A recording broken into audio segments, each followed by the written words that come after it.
અને મને તો કદાચ કિશનભાઈ નથી સમજાતું કે હાઈકમાન્ડમાંથી ભાજપ કાર્યાલયમાંથી આપણે અવારનવાર એવું સાંભળીએ છીએ કે અમારી પાર્ટીની અંદર કોઈ ગુંડા તત્વોને સ્થાન નથી, અમે કોઈ દિવસ ગુંડા તત્વોને રાખતા નથી.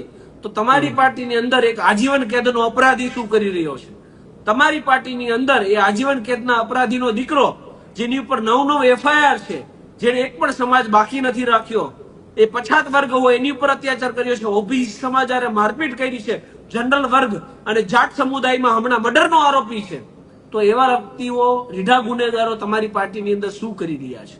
જો તમે લોકશાહીના બણગા મારી રહ્યા છો, હાઈકમાન્ડ વારે વારે એવું કહે છે કે અમારી પાર્ટીની અંદર વંશવાદ ચાલતો નથી, કે ભાઈ દીકરો છે એ ટિકિટ લેશે, એનો દીકરો ટિકિટ લેશે, આવી બધી વાતો આપણે સાંભળીએ. મોદી સાહેબ ખુદે કરતા હોય, રાહુલ ગાંધીને આવું ટકોર કરતા હોય કે ભાઈ તમે પેઢી દર પેઢી ચાલો છો, અમે એવું ચલાવતા નથી.